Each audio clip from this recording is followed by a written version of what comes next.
की शुरुआत में हमें एक आइलैंड दिखाया जाता है। यह दुनिया में एक ऐसा आइलैंड था जिसे डिस्कवर ही नहीं किया गया था, यानी उस आइलैंड के बारे में अभी तक कोई भी नहीं जानता था कि आखिर उस जगह पर क्या चीजें पड़ी हुई हैं। लेकिन अब हजारों साल बाद चाइना की ऑयल कंपनी ने इस आइलैंड को डिस्कवर कर लिया था। वो कंपनी अपने हजारों वर्कर्स के साथ इस आइलैंड पर पहुंचती है और जैसे ही वो लोग ऑयल निकालने के लिए वहाँ पर खुदाई करने लग गए तो उन्हें खुदाई के दौरान बहुत ही बड़े बड़े स्केलेटन नजर आ जाते हैं। यह स्केलेटन्स लगभग हजारों साल से ज्यादा पुराने थे और ऐसे जानवरों के थे जो कि अब इस दुनिया से लुप्त हो चुके हैं। यहाँ का मैनेजर इसी बारे में अब अपने बॉस को इन्फॉर्म करता है और हमें पता चलता है कि असल में उस आदमी को हिस्ट्री में बहुत ही इंटरेस्ट था और क्योंकि वो एक बिजनेसमैन था इसीलिए वो सोचने लग गया कि क्यों ना वो इस आइलैंड को एक म्यूजियम पार्क ही बना डालें, जहाँ पर लोग आकर हिस्टोरिकल चीजें देखेंगे, जिसके जरिए वो बहुत सारा पैसा कमा लेगा। वो उसे आइलैंड पर रिसर्च करने के लिए एक आर्कियोलॉजिस्ट को भेजता है, यानी वो आदमी जो कि पुरानी चीजों पर रिसर्च करते हैं। और आर्कियोलॉजिस्ट के अकॉर्डिंग जमीन के नीचे उन्हें किसी बहुत ही बड़ी चीज होने का अंदाजा हो गया था। उन्हें लगा था कि जमीन के नीचे कोई जिंदा चीज है जो कि सांस ले रही है। इसीलिए ये सारे कर्मचारी यह देखने के लिए कि उस जगह के नीचे क्या है, उस जगह को डायनामाइट से उड़ा देते हैं और इस जमीन के टूटने के बाद उस जगह से एक बहुत बड़ा जायंट स्नेक निकला हुआ था। वो एक फीमेल स्नेक थी जो कि काफी हजारों साल से जमीन के नीचे सो रही थी, लेकिन अब इन लोगों ने उसे डायनामाइट से उड़ाकर जगा दिया था। नींद खराब हो जाने की वजह से अब वो स्नेक अब बहुत ही ज्यादा गुस्से में आ चुकी थी। वो काफी गुस्से में अपने टेल से सभी वर्कर्स को वहाँ से दूर मार मार कर फेंकती है और सभी लोग किसी छोटी डॉल्स की तरह हवा में उड़ते हुए दूर जाकर गिरते हैं। स्नेक वहाँ के हर चीज को काफी बुरी तरह से तबाह करता हुआ जा रहा था, जिससे बहुत सारे वर्कर्स तो पलक झपकते ही मारे जाते हैं। और अब यहाँ बचे हुए वर्कर्स को किसी और जानवर की आवाज आने लग चुकी थी, जिसकी आवाज बहुत ही ज्यादा तेज थी और इससे उन सभी ने अंदाजा लगाया हुआ था कि यह जानवर स्नेक से भी ज्यादा पावरफुल है। कि तभी अचानक यहीं पर उस जानवर का बहुत ही बड़ा सा पैर को दिखाया जाता है, जहाँ वो अपने बड़े बड़े कदमों के साथ उस जगह पर आ रहा था जहाँ स्नेक था और अपने पैरों के नीचे वर्कर्स को इस तरह से कुचल रहा था कि जैसे उसे कुछ पता ही ना हो। यहाँ हम पर रिवील हुआ था कि असल में यह इतना बड़ा डायनासोर इन इंसानों को खाने के लिए तो बिल्कुल भी नहीं आए हुए थे, बल्कि यह विशाल विशाल डायनासोर इस सांप को खाने के लिए आए हुए थे, क्योंकि हजारों साल से डायनासोर और स्नेक के बीच बहुत ही बड़ा जंग चल रहा था, जिसका अंदाजा हमें इस चीज से भी हो गया था को इस पूरे आइलैंड पर जितने भी स्केलेटन्स या तो स्नेक्स के हो सकते थे या फिर डायनासोर के। और हमें यह भी पता चला था कि हजारों साल पहले जो इनके बीच जंग हुआ था उसके बाद से यह स्नेक अपने पूर्वजों में से आखिरी स्नेक बचा हुआ था। वहीं दूसरी तरफ डायनासोर भी 2 ही 3 बचे हुए थे और आखिर में हजारों साल के बाद जागने के बाद यह डायनासोर और यह स्नेक अपने इस जंग को पूरी तरह से खत्म करना चाहते थे। यहीं से इस सीन को काटकर हमें चाइना में उस ऑयल कंपनी के बॉस को दिखाया जाता है, जिसमें वो अपने न्यू आइलैंड के डिस्कवरी के बारे में बता रहे थे। वो सभी को बताने लग गए कि यहाँ से उन्हें कुछ हिस्टोरिकल चीजें बरामद हुई हैं, इसीलिए वो सभी मिलकर उस आइलैंड को अब एक विजिटिंग पार्क बनाने जा रहे हैं। इसके बाद हम इस कहानी में एक बच्चे को देख पाते हैं। इस बच्चे के बारे में पता चला हुआ था कि यह बच्चा अपने लाइफ में होने वाले एक्सीडेंट की वजह से वो आज तक डरता रहा है और उसी एक्सीडेंट की वजह से उसका टांग भी फ्रैक्चर हो चुका है। उस बच्चे की मॉम ने उसे न्यू आइलैंड के 2 विजिटिंग टिकट्स देती है और अब अगले सीन में हम बहुत से विजिटर्स को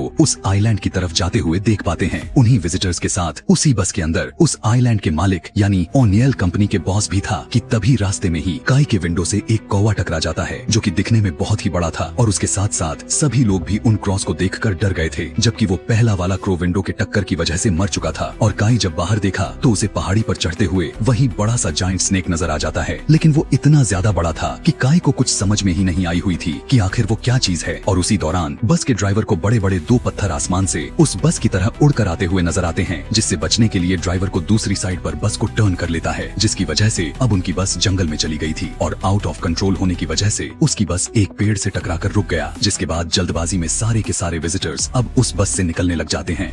यहाँ पर अब वो बच्चा काई और एक आदमी चलते चलते झील तक पहुँच जाते हैं और वो बच्चा बातें करते करते दूसरी तरफ देखने लग गया था, जबकि यहाँ दूसरी तरफ एक अजीब सा मॉन्स्टर जो कि बिल्कुल एक फ्रॉग जैसा दिख रहा था, वो अपने अजीब से टंग से उस आदमी को पकड़कर खा जाता है। और कुछ खतरे का महसूस होते ही जैसे ही काई पीछे देखने की कोशिश की, तब यह देखकर वो फ्रॉग मॉन्स्टर अब काई को भी खाने की कोशिश करने लग गया था। लेकिन काई काफी जीनियस था, इसीलिए वो जल्दी ही वहाँ से बचते हुए वहाँ के पानी में जंप कर देता है, जिससे वो मॉन्स्टर उसे नहीं खा पाता। यहाँ दूसरी तरफ हम उस आर्कियोलॉजिस्ट को देख पा रहे थे जो इन विजिटर्स के साथ ही आए हुए थे। उनकी एज काफी ज्यादा हो चुकी थी और अब वो उस पत्थर को देख रहे थे जो हवा में से उनकी बस की तरफ उड़ते हुए आए थे। उन्हें उस पत्थर के ऊपर से कुछ म्यूकस मिलता है जो कि ग्रीन कलर के म्यूकस थे। चेक करने पर उन्हें पता चला था कि यह किसी स्नैक का सलाइवा है, जिससे उन लोगों ने अंदाजा लगा लिया था कि यहाँ पर जिंदा एक बहुत ही बड़ा स्नेक है। वो आर्कियोलॉजिस्ट सभी से कहता है कि हमें उसके आने से पहले ही यहाँ से जल्द भाग जाना चाहिए, क्योंकि उसे पता चल गया था कि यह पूरा आइलैंड ही खतरों से भरा हुआ है और अभी वो वो सभी लोग यही सब बातें कर ही रहे थे कि इतने में अचानक से बड़ा वाला फ्रॉग मॉन्स्टर उन सभी लोगों पर अटैक कर देता है। सारे विजिटर्स उसे देखकर डर गए थे क्योंकि वो एक एक करके विजिटर्स को खाए जा रहा था। वो सभी लोग बस में जाकर छुप जाते हैं, लेकिन उस मॉन्स्टर फ्रॉग ने उनकी जान अभी भी नहीं छोड़ी हुई थी। वो अपनी टंग से विंडोज को तोड़ते हुए बस के अंदर अटैक काफी तेजी से किए जा रहा था। और इससे पहले कि वो मॉन्स्टर फ्रॉग बस के अंदर बचे हुए लोगों को खा जाता कि यहाँ पर वो जाइंट स्नेक आ गया था, जिसने उनकी बस को अपने टेल में फोल्ड करके ऊपर हवा में उठा लिया था। और उसी दौरान एक लड़की उस बस से नीचे गिरकर मर जाती है। जिसके बाद अब हम देखते हैं कि अब वो बड़ा सा स्नेक बस के अंदर देख रहा था, जहाँ वो सारे लोग भी इतने बड़े स्नेक को देख सकते थे। और वो सभी स्नेक को देखकर शॉक में थे क्योंकि उन्होंने आज से पहले कभी भी इतना बड़ा स्नेक नहीं देखा हुआ था। और अभी वो स्नेक उन सभी को देख ही रहा था कि अचानक से उस स्नेक को डायनासोर की आवाज आने लग जाती है। वो जल्दी से अपने टेल से बस को नीचे गिराया और वहाँ से भाग जाता है। और क्योंकि बस बहुत ही ज्यादा ऊंचाई से गिरा हुआ था, इसीलिए सारे लोग काफी बुरी तरह से इंजर्ड हो चुके थे। दूसरी तरफ हम दोबारा से काई को देख पाते हैं, जिसके पीछे अभी तक फ्रॉग मॉन्स्टर लगा पड़ा था, जिससे बचने के लिए काई अब एक खोखले ट्री में छुप जाता है। और फ्रॉग को उस पेड़ को टच करने की वजह से वो ट्री घूमता हुआ एक ऐसी जगह पर जाकर गिरता है जहाँ पर उस बड़े जाइंट स्नेक के एग्स थे। और यहाँ हमें उस स्नेक के बारे में यह भी पता चलता है कि उस स्नेक को अंडे देने के लिए 500 साल का एक लंबा टाइम गुजारना पड़ता है। और फिर जब वो अंडे को दे देती है तो वो उनकी सुरक्षा अपने जान से ज्यादा करने लग जाती है। काई जैसे ही अपने कदमों के नीचे देखा तो उसे कुछ अजीब चीज महसूस हो रही थी। असल में वो स्नेक की स्किन थी, जो कि टाइम के साथ साथ पुराने हो जाने पर कोई भी स्नेक अपने ऊपर से उतार देते हैं। उन्हें पहले स्किन उतारने से जल्द ही दूसरी स्किन तैयार हो जाती है और नए स्किन के साथ वो लोग पहले से ज्यादा पावरफुल हो जाते हैं। काई यहाँ पर चलते चलते जब आगे बढ़ा तो वहाँ पर उसे बहुत ही बड़े बड़े एग्स नजर आ रहे थे। उसने जिंदगी में कभी भी इतने बड़े एग्स नहीं देखे हुए थे, इसीलिए वो उन एग्स को देखकर बहुत ही ज्यादा हैरान हो चुका था। वो वहाँ के सभी चीजों को हैरानी के साथ देख ही रहा था कि तभी उसी टाइम वहाँ पर एक बहुत ही बड़ा डायनासोर आ जाता है, जिसे देखकर काई भी बहुत ही ज्यादा डर चुका था और वो उससे बचने के लिए उन बड़े बड़े एग्स के पीछे छुप जाता है। लेकिन यहाँ पर अभी तक डायनासोर ने काई को नहीं देख पाया था। डायनासोर उस स्नेक का एक एक तोड़ता है, उसमें से निकलने वाली हर चीज को खा जाता है। लेकिन ठीक उसी टाइम पर इस डायनासोर को यहाँ इस जगह किसी इंसान के होने का और उसके आहट का एहसास हो चुका था। दरअसल वो आहट काई की ही थी। अब वो डायनासोर काई को देखकर उसके ऊपर अटैक करने लग जाता है। लेकिन जैसे जैसे वो आगे बढ़कर अटैक करने की कोशिश कर रहा था, वहाँ पर रखे गए सारे एग्स टूट जाते हैं। उस डायनासोर से बचने के लिए काई अब उसी टूटे हुए एग में छुप गया था। लेकिन अब आखिरकार डायनासोर ने भी उसे दोबारा से ढूंढ ही लिया था और वो उसे अब पूरी तरह जैसे ही खाने ही वाला था कि तभी अचानक से वहाँ पर उस जाइंट स्नेक की एंट्री हो जाती है, जो आकर सीधा उस बड़े से डायनासोर को खा लिया था। लेकिन अब काई स्नेक को देखकर पहले से ज्यादा डर चुका था, क्योंकि यह स्नेक डायनासोर से बहुत ही ज्यादा बड़ा था। वो अब डर के मारे रोए जा रहा था, क्योंकि उसे लग रहा था कि उसे अब कोई भी इस बड़े से स्नेक से बचाने नहीं आने वाला, बल्कि वो स्नेक उसे खा जाएगा।